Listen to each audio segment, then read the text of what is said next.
Hello friends, आज 11th class की chemistry start करने से पहले इस वीडियो में केमिस्ट्री के इम्पोर्टेंट टॉपिक्स को डिस्कस करेंगे, जिससे केमिस्ट्री के बेसिक नॉलेज स्ट्रॉन्ग होगी और 9th, 10th, 11th, 12th students के लिए ये वीडियो बहुत हेल्पफुल होगी। सो स्टूडेंट्स, आपको वीडियो हेल्पफुल और अच्छी लगे तो इस वीडियो को लाइक और चैनल को सब्सक्राइब करना ना भूलें, सो दैट आपको मेरी और वीडियो प्रोवाइड हो सके। तो आज हम जो इस वीडियो में स्टार्ट करेंगे, इस वीडियो में केमिस्ट्री के कुछ इम्पोर्टेंट टॉपिक्स डिस्कस करेंगे। इसीलिए मैंने टॉपिक का नाम रखा है some basic knowledge of chemistry या बेसिक नॉलेज ऑफ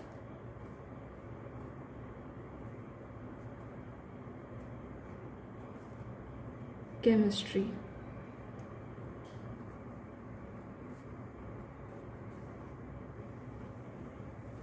जैसे कि टॉपिक का नाम ही बेसिक नॉलेज ऑफ केमिस्ट्री है, तो माइंड में सबसे पहला क्वेश्चन यही राइज होता है, व्हाट इज केमिस्ट्री। तो क्वेश्चन व्हाट इज केमिस्ट्री जो जनरल आपसे पूछ लिया जाता है एज अ केमिस्ट्री स्टूडेंट और साइंस स्टूडेंट अगर आप हैं, तो आपको इस क्वेश्चन का आंसर तो लर्न होना चाहिए। तो जनरली हम क्या बोलते हैं, व्हाट इज़ केमिस्ट्री। तो केमिस्ट्री एक लाइन का अगर आंसर देखें तो the scientific study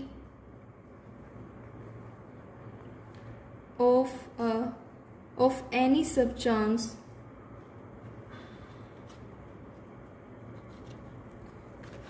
is called chemistry या is known as chemistry। अब ये एक लाइन की डेफिनेशन आपको लर्न हो जाएगी, लेकिन इसका मीन क्या है, the scientific study of any substance. यानी कि अगर आप कोई भी सब्सटेंस लेते हैं तो उसकी साइंटिफिक स्टडी करना मीन्स, अगर आप कोई भी सब्सटेंस लेते हैं, साइंटिफिक स्टडी मीन्स उसकी ऑब्जर्वेशन के लिए आपके माइंड में कौन कौन से क्वेश्चन अराइज होंगे, सब्सटेंस की फॉर्मेशन कैसी है, यानी कि सब्सटेंस फॉर्मेशन में जो एलिमेंट यूज हुए हैं, राइट। सेकंड क्वेश्चन क्या आना चाहिए, उसका स्ट्रक्चर फॉर्मूला कैसा है, यानी कि स्ट्रक्चर फॉर्मूला क्या है उसका, सब्सटेंस का structure formula of substance. Next question क्या होना चाहिए, what is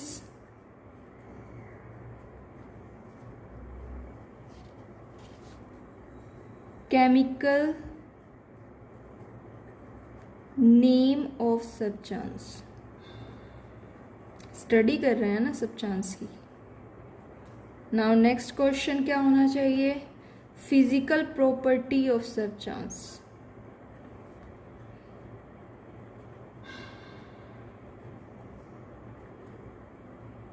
and the last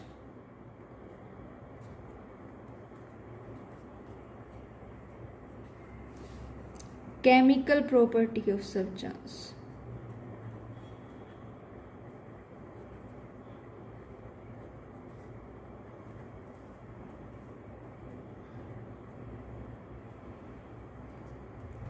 अब ये फिजिकल प्रॉपर्टी और केमिकल प्रॉपर्टी के बारे में 11th और 12th क्लास वाले बच्चे तो बता सकते हैं what is physical property, chemical property, लेकिन 9th और 10th वाले स्टूडेंट उनके लिए थोड़ा डिफ़िकल्ट हो जाता है फिजिकल प्रॉपर्टी और केमिकल प्रॉपर्टी के बारे में बताना। तो इसके बारे में भी हम डिस्कस करेंगे।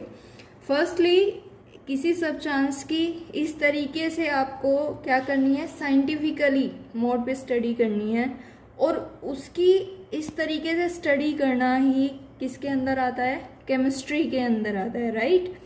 तो एग्जाम्पल के लिए मैं यहाँ पर एक कॉमन सब्सटेंस ले रही हूँ जिसको सभी जानते हैं, फॉर एग्ज़ाम्पल मैंने यहाँ पर लिया है चौक, क्योंकि एज अ टीचर क्लास में चौक का बहुत ज़्यादा यूज़ होता है और चौक आपने देखी भी है तो ईज़िली आपको समझ में आ जाएगा। अगर हम चौक एज अ सब चांस लेते हैं और उसकी स्टडी करते हैं खाली ऑब्जर्वेशन बेस पे, तो फर्स्टली चौक के लिए आपको सबसे पहले तो पता होना चाहिए कि चौक का केमिकल नेम क्या होता है।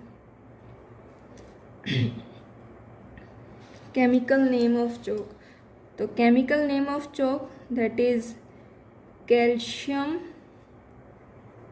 कार्बोनेट। अगर केमिकल फॉर्मूला या स्ट्रक्चर फॉर्मूले की बात करें तो chemical formula of chalk substance that is calcium carbonate CaCO3। Now हमको पता चल गया है कि calcium carbonate it is the chalk, chemical name, chemical formula of chalk यानी कि फॉर्मूला भी हमें पता चल गया। अगर एलिमेंट कौन कौन से यूज़ हुए हैं, एलिमेंट आपको पता है कैल्शियम और कार्बोनेट, यानी कि जो एलिमेंट यूज़ हुए हैं वो है कैल्शियम और दूसरा एलिमेंट दैट इज़ C यानी कि कार्बन और ऑक्सीजन। एलिमेंट क्या है, कार्बन और ऑक्सीजन, यानी कि अगर इन दोनों को मिला देते हैं तो क्या बन जाएगा, कार्बोनेट CO3, राइट। अब अगर हम इसकी फिजिकल प्रॉपर्टी की बात करते हैं, the most important physical property और केमिकल प्रॉपर्टी, तो फिजिकल प्रॉपर्टी क्या होती है, तो फिजिकल प्रॉपर्टी ऑफ सब्सटेंस, तो फिजिकल प्रॉपर्टी मीन्स होता है general observation, means observation. Observation केवल देखने में कैसा लगता है, लाइक मैं आपको इसके पॉइंट्स इंक्लूड कराऊंगी। जैसे मैंने फर्स्ट पॉइंट फिजिकल ऑब्जर्वेशन के अंदर लेना है उसकी स्टेट। स्टेट, चौक की स्टेट क्या होती है, चौक की स्टेट होती है सॉलिड। क्लास में आप सभी देखते हो, जैसे कि स्टेट यानी कि मैटर के आपने पढ़े होंगे, 9th क्लास में बच्चे पढ़ेंगे, अगर 9th क्लास के स्टूडेंट हैं तो मैटर के 3 स्टेट होते हैं, सॉलिड, लिक्विड एंड गैस। और यहाँ पर जो हमने सब्सटेंस लिया है दैट इज चौक, और चौक की स्टेट क्या होती है, दैट इज सॉलिड। चौक किस स्टेट में होती है, सॉलिड। सेकंड जो हम फिजिकल प्रॉपर्टी के अंदर लेंगे that is colour of chalk, colour. तो कलर क्या होता है, कलर होता है चौक का वाइट या मिल्की वाइट भी आप कह सकते हो। थर्ड जो हम लेंगे स्मेल, स्मेल आप चेक करना, कोई स्मेल नहीं आती है तो smell-less. Now next is fourth, वो लेंगे हम टेस्ट, हल्का सा टेस्ट करके देखना, तो टेस्ट, टेस्टलेस।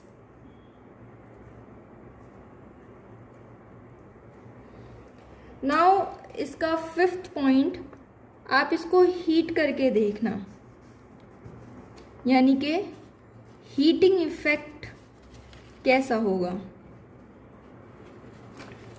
तो चौक को अगर आप हीट करोगे तो हीट का कोई इफेक्ट नहीं पड़ेगा, तो नो इफेक्ट ऑफ हीट या नो हीटिंग इफेक्ट। बट अगर आप उसका टेम्परेचर इंक्रीज करते हो, बट इंक्रीजिंग इन टेम्परेचर, और टेम्परेचर रिच्ड हो जाता है एट अप्रोक्सीमेटली 900 डिग्री सेल्सियस। इस टेम्परेचर पे क्या होगा, इस टेम्परेचर पे कैल्शियम कार्बोनेट यानी कि चौक, ये स्प्लिट हो जाएगा किसमें, कौन से टेम्परेचर पे, 900 डिग्री सेल्सियस पे स्प्लिट हो जाएगा कैल्शियम ऑक्साइड में और कार्बन डाइऑक्साइड में, CO2। और CO2 आप जानते हैं इट इज़ अ गैस, ये रहेगा सॉलिड और ये भी सॉलिड। क्लियर। अब अगर आप कैल्शियम ऑक्साइड, केमिकल नेम क्या होता है, कैल्शियम ऑक्साइड, और जनरली इसका नेम होता है क्विक लाइम। यहाँ पर केमिकल नेम बताया था कैल्शियम कार्बोनेट, और जनरल नेम लाइमस्टोन, या फिर आप इसको मार्बल भी बोलोगे, और मार्बल। क्लियर। नाउ ये आते हैं फिजिकल प्रॉपर्टी के अंदर। तो फिजिकल प्रॉपर्टी में आप कोई भी सब्सटेंस लेंगे तो सबसे पहले आपको उसका स्टेट के बारे में पता करना है, कलर कैसा है, स्मेल कैसी है, टेस्ट कैसा है, हीटिंग इफेक्ट। हीटिंग इफेक्ट के अंदर ही मेल्टिंग पॉइंट आ जाता है, मेल्टिंग पॉइंट टेम्परेचर से नोट कर लेते हैं। अगर लिक्विड स्टेट है तो उसका आ जाएगा बॉइलिंग पॉइंट, यहाँ लिख दे रही हूँ, इफ लिक्विड स्टेट। लेकिन हमने मेल्टिंग पॉइंट इसलिए बोला क्योंकि हमारा जो हमने सब्सटेंस का एग्जांपल लिया है वो सॉलिड है। क्लियर। फिजिकल प्रॉपर्टी आपने पढ़ ली, physical property, general appearance, and the second जो हम कर रहे हैं दैट इज केमिकल प्रॉपर्टी।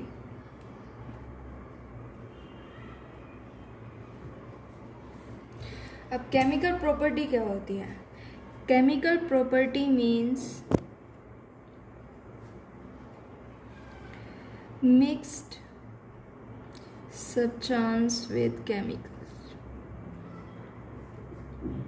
यानी कि अगर सब्सटेंस को हम किसी दूसरे सब्सटेंस के साथ या केमिकल के साथ रिएक्ट कराएं या मिक्स कर दें तो क्या रिएक्शन होगी। क्लियर। जैसे मैंने एग्जांपल लेती हूँ, मैं एग्जांपल मैंने लिया फर्स्ट, अगर हम उसमें वाटर ऐड करते हैं, यानी कि रिएक्शन, अगर रिएक्शन कराते हैं किसके साथ, वाटर के साथ, और वाटर का फॉर्मूला सब जानते हैं दैट इज H2O। ठीक है। तो अगर चौक, जिसका केमिकल फॉर्मूला क्या है, कैल्शियम कार्बोनेट, अगर इसको रिएक्ट कराया जाए वाटर के साथ तो वाटर के साथ रिएक्शन पर जो रिएक्शन आएगी वो आएगी लेस डिजोल्वेबल, यानी कि डिजोल्व तो होगा लेकिन लेस अमाउंट में। अब डिजोल्व जब होगा तो रिएक्शन क्या आएगी, ये आयन में स्प्लिट हो जाएगा, यानी कि calcium ion plus carbonate ion, यानी कि कैल्शियम कार्बोनेट का कुछ पार्ट कैल्शियम आयन में और कार्बोनेट आयन में स्प्लिट हो जाएगा और ये पार्ट रहेगा एक्वस फॉर्म में, लेकिन बाकी जो पार्ट है वो किस फॉर्म में रहेगा, सॉलिड फॉर्म में। क्लियर। तो ये डिजोल्व होता है बट कम अमाउंट में, तो यहाँ लिख देते हैं लेस डिजोल्वेबल। क्लियर। सो इन सब से हमें क्या पता चलता है, क्या जो फर्स्ट लाइन थी the scientific study of any substance, या फिर हम कह सकते हैं the branch of science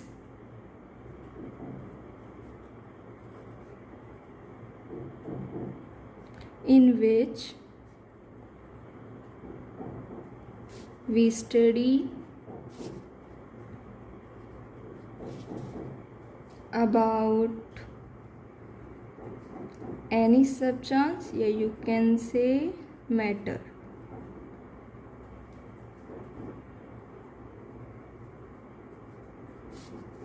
called या known as chemistry। यानी कि scientifically study of any substance is known as chemistry. अब यहाँ पे मैंने तो एग्जांपल लिया है चौक का, आप वाटर का भी ले सकते हो। तो वाटर के केस में भी आपने सबसे पहले अपेयर यानी कि उसकी ऑब्जर्व करना है उसको। अगर आप उसको फिजिकली प्रॉपर्टी देखते हो, उसकी फिजिकल एंड केमिकल प्रॉपर्टी, तो स्टेट वाइज, जो कि मैंने आपको पहली वीडियो में भी बताया था, ये देखिए स्टेट वाटर, अगर चौक की जगह हम वाटर लेते हैं तो वाटर के जो स्टेट आएगा वो क्या आएगा, लिक्विड, क्योंकि वाटर भी क्या है, एक मैटर है। कलर ट्रांसपेरेंट आ जाएगा। स्मेल क्या होगी, टेस्ट क्या होगा, हीटिंग इफेक्ट क्या होगा वाटर पे, ठीक है, तो ऐसे पता चल जाएगा। देन आप केमिकल प्रॉपर्टी उसकी देखोगे वाटर की, ऐड करके एसिड के साथ, ठीक है। केमिकल प्रॉपर्टी में आपको यहाँ पर आप इसकी ऑर्गेनिक सॉल्वेंट के साथ भी रिएक्ट करा सकते हो चौक को, clear. Organic solvent like, organic solvent भी बता देती हूँ। ऑर्गेनिक सॉल्वेंट डीपली मैं बाद में एक वीडियो बनाऊंगी इसके ऊपर। Organic solvent like alcohol, ether, acid etcetera. तो इन सब के साथ रिएक्शन करने पर क्या सब्सटेंस, क्या प्रोडक्ट मिलेगा, तो ये सब आ जाता है केमिकल प्रॉपर्टी के अंदर। तो किसी भी सब्सटेंस की डीपली या साइंटिफिकली स्टडी करना ही क्या आता है, केमिस्ट्री। क्या बोलते हैं उसको, हम केमिस्ट्री बोलते हैं, क्लियर। अब ये हमें पता चल गया कि केमिस्ट्री क्या होती है। अब केमिस्ट्री की नॉलेज के लिए हमें क्या पता होना चाहिए, क्योंकि सब्सटेंस की इसमें सब्सटेंस वाला पॉइंट आया है, सब्सटेंस। तो हमें सबसे पहले केमिस्ट्री की नॉलेज के लिए पता होना चाहिए सब्सटेंस। सब्सटेंस क्या होता है, जो कि 9th क्लास वाले बच्चों के लिए बहुत ज़्यादा ज़रूरी है। सब्सटेंस को जानना पड़ेगा, और सब्सटेंस को जानने के लिए आपको पता होना चाहिए केमिकल फॉर्मूला, ये भी बहुत इम्पोर्टेंट है। और केमिकल फॉर्मूला पता होने के लिए आपको किसके बारे में पता होना चाहिए, एलिमेंट के बारे में पता होना चाहिए, क्लियर।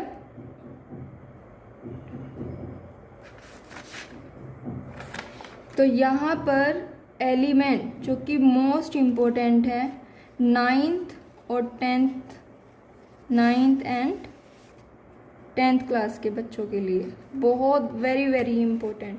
तो यहाँ पर मैं ये नहीं बोलूँगी कि आपको 1 to 30 एलिमेंट्स याद करने हैं या 1 to 50 एलिमेंट्स याद करने हैं, मैं ये आपको नहीं बोलूँगी।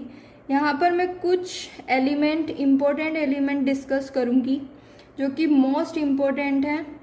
वे आपको बहुत ज़्यादा हेल्पफुल होंगे और आपको लर्न करने, स्पेशली 9th और 10th क्लास वाले बच्चे, 11th क्लास वाले बच्चों को याद होगा, उनको रिकॉल हो जाएगा। और 9th और 10th क्लास वाले बच्चों को elements, symbol, atomic number, atomic mass, जो मैं यहाँ पर कराऊंगी वो आपको लिख कर लर्न करने होंगे।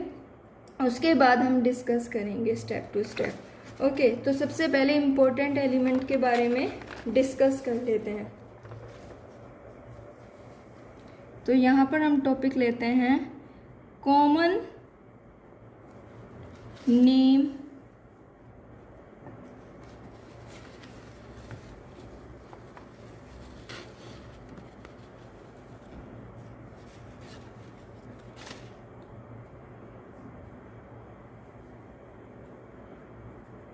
and symbols of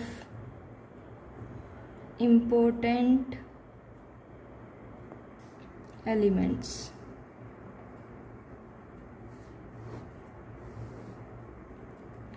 तो फर्स्टली मैं एलिमेंट्स का नेम यहाँ पर लिखूँगी, एलिमेंट नेम। देन हम उनके बारे में बात करेंगे, सिंबल के बारे में, कैसे उनको प्रेजेंट करते हैं, उनका एटॉमिक नंबर, उनका एटॉमिक मास जो कि बहुत ज़्यादा इम्पोर्टेंट है, क्लियर। हमेशा ध्यान रखना है एटॉमिक नंबर को हमेशा डिनोट करते हैं किससे, Z से, और एटॉमिक मास को डिनोट करते हैं ए से। क्लियर। एटॉमिक मास की जो यूनिट होती है वो AMU होती है, एटॉमिक मास यूनिट। और क्या होती है, ग्राम पर मोल। ये 10th 11th क्लास वाले बच्चों को पता होगा। 9th क्लास के लिए मैं ये वीडियो स्पेशली बनाऊंगी एटॉमिक मास के ऊपर, उनकी यूनिट के ऊपर। तो यहाँ पर हम एलिमेंट के बारे में बात कर रहे हैं। तो पहले एलिमेंट के नेम देख लेते हैं। तो सबसे पहले जो स्टार्ट करेंगे, ये मोस्ट इम्पॉर्टेंट एलिमेंट है। सबसे पहले जो हम एलिमेंट स्टार्ट करेंगे, इसके बारे में सबको पता है, ये होगा हाइड्रोजन। तो हाइड्रोजन, तो हाइड्रोजन का सिंबल कॉमनली सबको पता रहता है। तो हाइड्रोजन का सिंबल है कैपिटल H, एटॉमिक नंबर 1 और एटॉमिक मास 1। क्लियर। ऐसे ही हीलियम, याद करते जाना है मेरे साथ, और जिनको पता है वो उनके लिए रिकॉल हो जाएगा। Helium He, atomic number 2, atomic mass 4। Boron,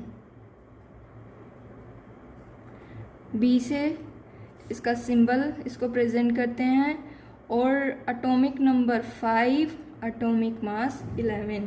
carbon, symbol C, atomic number 6, atomic mass 12। Nitrogen, पहले इनको लिख लेते हैं। Nitrogen, oxygen, fluorine, sodium, magnesium. ये आपको लर्न करने हैं स्पेशली 9th क्लास वाले स्टूडेंट। 11th 12th आपको रिकॉल करना है। नाइट्रोजन सिंबल N, और एटॉमिक नंबर की बात करें 7, atomic mass 14। Oxygen O, atomic number 8, atomic mass 16। Fluorine F से प्रेजेंट करते हैं, एटॉमिक नंबर 9 और एटॉमिक मास 18.9 होता है।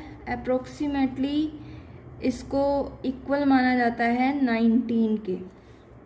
सोडियम को Na से प्रेजेंट करते हैं, और इसका जो एटॉमिक नंबर होता है वो होता है 11। एटॉमिक मास 22.9 अप्रोक्सीमेटली इक्वल होता है 23 के। मैग्नीशियम को Mg से प्रेजेंट करते हैं, एटॉमिक नंबर 12, और इसका जो एटॉमिक मास होता है वो होता है 24। आगे एल्यूमिनियम,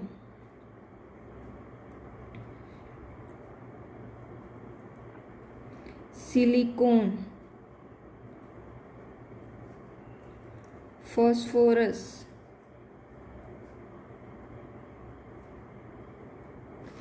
सल्फर, क्लोरीन,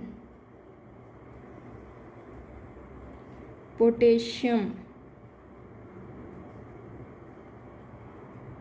आर्गन। तो पहले इनका देख लेते हैं। एल्यूमिनियम Al से प्रेजेंट करते हैं, और इनका जो एटॉमिक नंबर है, एल्यूमिनियम का atomic number 13, atomic mass 26.9 approximately equal to 27।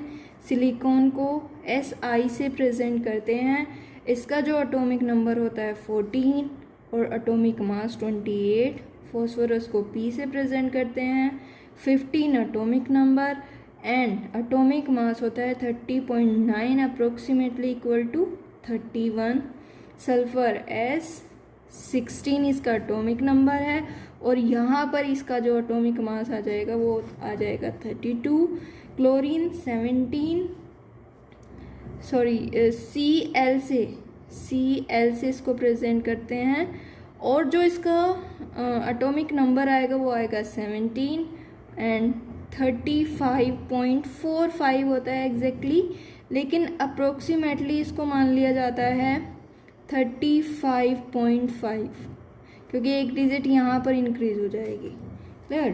Potassium को K से प्रेजेंट करते हैं, 19 एटॉमिक नंबर, एटॉमिक मास क्या आ जाएगा 39। आर्गन ER से इसको प्रेजेंट करते हैं और इसका जो एटॉमिक नंबर है वो है 18 एंड एटॉमिक मास 39.9 होता है, जो कि अप्रोक्सीमेटली इक्वल होता है 40 के। आगे चलते हैं, यहाँ पर आ जाएगा कैल्शियम, जो कि बहुत इम्पोर्टेंट एलिमेंट है। किससे प्रेजेंट करते हैं, Ca से प्रेजेंट करते हैं। एटॉमिक नंबर 20 होता है, एटॉमिक मास आएगा इसका 40। क्लियर। अब ये आपको लर्न करने पड़ेंगे। अभी कुछ और थोड़े से और रह रहे हैं जो कि मैं नेक्स्ट पेज पे बता रही हूँ, लेकिन इनको आपको लर्न करना है। क्लियर। अब अगर इनको प्रेजेंट करने का तरीका हाइड्रोजन, जैसे सिंबल अगर बता दिया जाए कि सिंबल को प्रेजेंट कैसे करते हैं, मान लो मैंने यहाँ सिंबल को कोई भी सिंबल हो से एक्स से मैंने लिया है, तो हमेशा ध्यान रखना है एटॉमिक नंबर को हमेशा बॉटम पे और एटॉमिक मास को हमेशा टॉप पर मेंशन करते हैं। तो सपोज एग्जांपल हाइड्रोजन का, मुझे हाइड्रोजन को प्रेजेंट करना है, तो हाइड्रोजन का सिंबल क्या है यहाँ पर H। एटॉमिक नंबर क्या है इसका 1, एटॉमिक मास क्या है 1। तो ऐसे प्रेजेंट करते हैं। हीलियम को कैसे प्रेजेंट करेंगे, हीलियम, देन एटॉमिक नंबर क्या है 4, atomic mass atomic number 2, atomic mass 4। Boron B, atomic number 5, atomic mass 11। Carbon atomic number 6, atomic mass 12।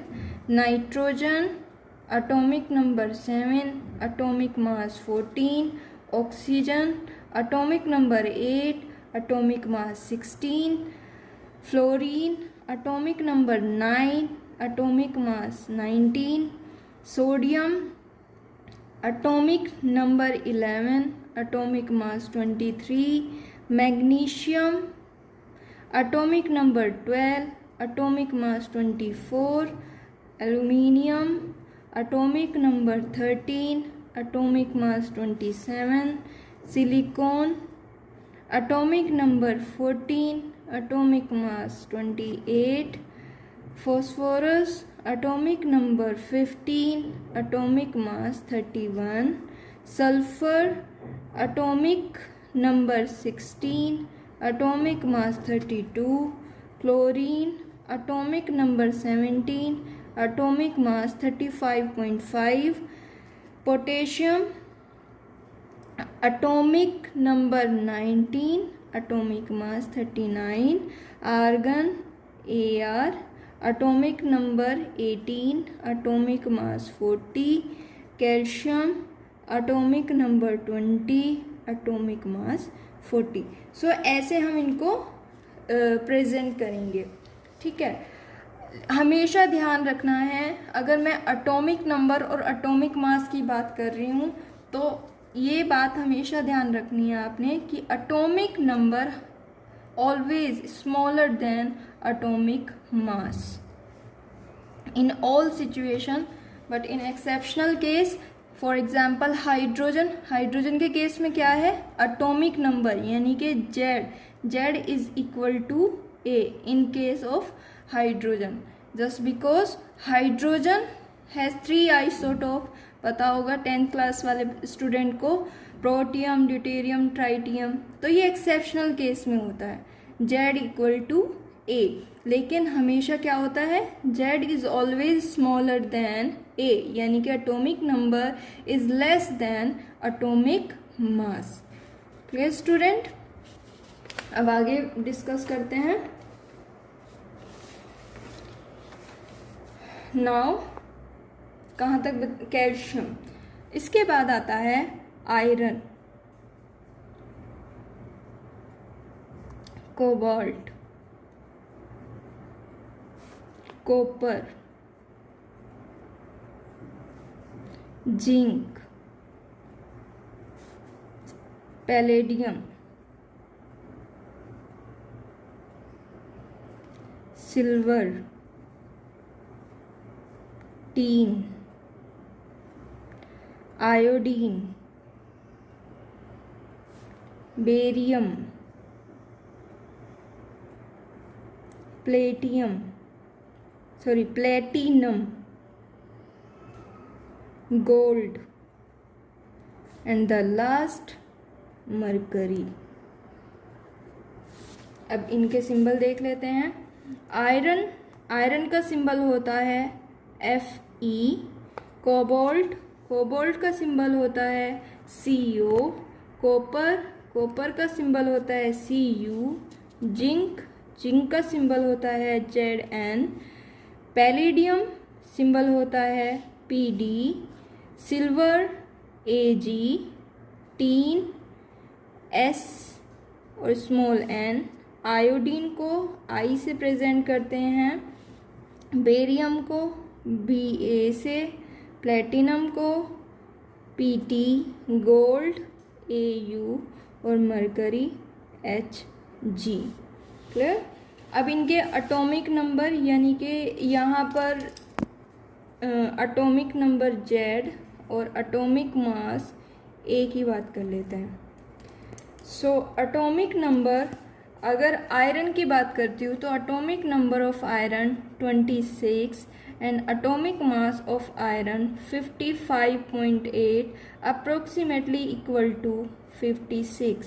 Cobalt की बात करते हैं तो 27, 58.9 अप्रोक्सीमेटली इक्वल टू 59। कॉपर की बात करते हैं तो 29 और इसका एटॉमिक मास होता है 63.5, जो कि इक्वल है किसके, 64 के अप्रोक्सीमेटली अगर हम करते हैं तो। और जिंक की बात करें तो ऑब्वियस एटॉमिक नंबर कितना होता है 30 एंड एटॉमिक मास होता है 65। पैलेडियम की बात करें तो 46 एंड 106.4। सिल्वर की बात करें तो 47, 107.8 अप्रोक्सीमेटली इक्वल टू 108। अगर टीन की बात करते हैं तो atomic number 50, atomic mass 118.6 equal to 119। Iodine की बात करते हैं तो 53 and 126 atomic mass 0.9 approximately equal to 127। Barium की बात करते हैं तो 56 एंड एटॉमिक मास 137। प्लेटिनम की बात करते हैं तो एटॉमिक नंबर होता है 78 एंड एटॉमिक मास होता है 195। गोल्ड की बात करें तो atomic number 79 and atomic mass 196.9 approximately equal to 197. And the last, this is mercury, atomic number 80 and atomic mass 200. Now present के लिए मैंने आपको बताया था, सपोज x हमेशा एटॉमिक नंबर को बॉटम और एटॉमिक मास को टॉप पे रखना है प्रेजेंट करते समय। तो कैसे प्रेजेंट करोगे, आयरन को प्रेजेंट करना है तो कैसे प्रेजेंट करोगे, आयरन पहले सिंबल लिखना है, फिर एटॉमिक नंबर कितना है 26, atomic mass 56। Cobalt CO 27, 59। Copper Cu 29, 64। Zinc 30 and 65। Palladium Pd 46 इसका एटॉमिक नंबर और मास 106.5, तो इसका आ जाएगा 106 या 0.4 भी आप मान सकते हो। Silver Ag 47, 108। Tin 50, 119। Iodine 53, 127। Barium BA56 137, platinum PT 78 195, gold 79 197 and mercury Hg 80 और इसका एटॉमिक मास होगा 200। Clear student? सो स्टूडेंट, आज की वीडियो में बस ये लास्ट था जिसमें मैंने आज की वीडियो में इम्पोर्टेंट एलिमेंट के बारे में डिस्कस किया है। अगर ये इम्पोर्टेंट एलिमेंट आपको लर्न नहीं है, एटलीस्ट ये एज अ साइंस स्टूडेंट और एज अ केमिस्ट्री स्टूडेंट, इनके बारे में तो नॉलेज होनी चाहिए एटलीस्ट। पीरियोडिक टेबल के ऊपर मैं वीडियो बना दूंगी कम्प्लीटली, लेकिन ये कुछ इम्पोर्टेंट हैं जो हमें पता होने चाहिए, जिससे आगे के लिए हमें केमिस्ट्री को समझना बहुत ईजी हो जाए। नेक्स्ट वीडियो में मैं डिस्कस करूँगी इम्पोर्टेंट टॉपिक, वो होगा इम्पोर्टेंट